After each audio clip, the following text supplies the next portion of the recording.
Bonjour, alors je vous montre rien du tout en fait, parce que là il n'y a plus rien, on voit que c'est dans la nuit complète, il n'y a que ma voix qu'on entend.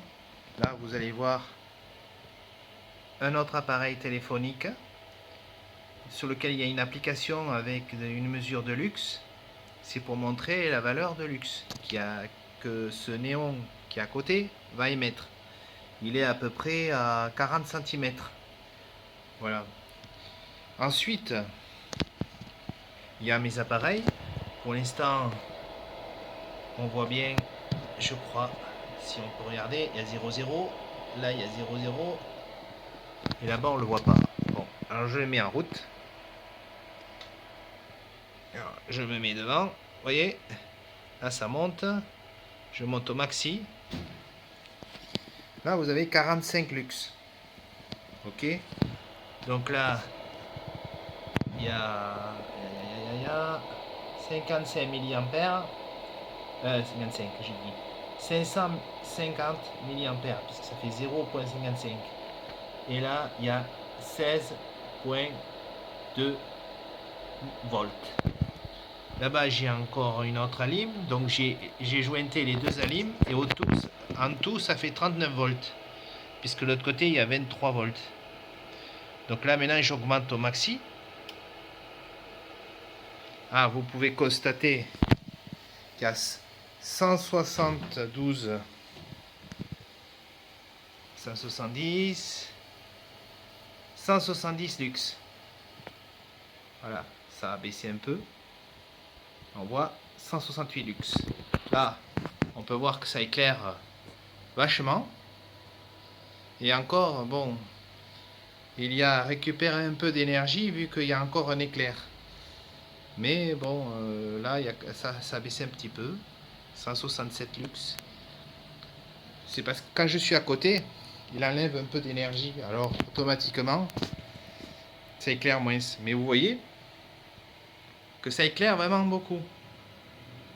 Vraiment énormément. Alors, il y a encore du bordel. Il faut que je réalise un dressing ou un emplacement pour faire du rangement. Voilà, j'avais un oscilloscope l'autre fois quand je devais faire des mesures avec mon appareil de mesure, c'est sûr, mais le problème c'est qu'il y a certaines choses que je ne peux pas faire avec cet oscilloscope. Voilà, si j'avais un oscilloscope numérique, je pourrais faire encore plus de choses. Cependant, voilà, j'ai fait la même expérience avec le panneau.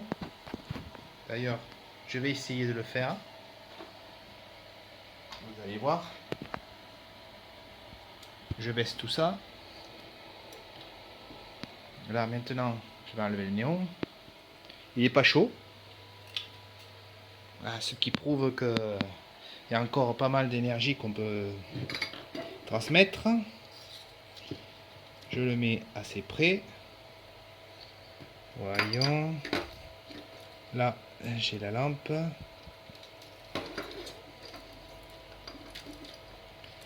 Je mets l'installation en place. Là, on voit. J'enlève le doigt, comme ça, on verra mieux. Pardon, ça bouge. Voilà. Là, il y a la prise de terre, la pince croco. Je relie ici. Voilà. Là, je l'ai mis assez près du panneau. Alors, regardez. Là, on va pouvoir voir déjà. Ça éclaire un peu. Maintenant, vous voyez, regardez ce que ça fait. Vous avez vu? J'éclaire assez important. Donc, il y a pas mal d'énergie là. Je vais essayer d'éteindre. Vous voyez, c'est pas exceptionnel. Peut-être que je peux essayer de mettre l'appareil pas trop près. Voilà, je sais pas si vous le voyez. 92 à cette distance. Ouais. Bon, donc À partir de cette distance là-bas, il y a 17. Là, je débaisse un peu parce que j'ai mis beaucoup d'énergie et l'eau commence à frémir. Mais sinon, un bon refroidissement et je peux éclairer comme ça. Voilà, vidéo terminée.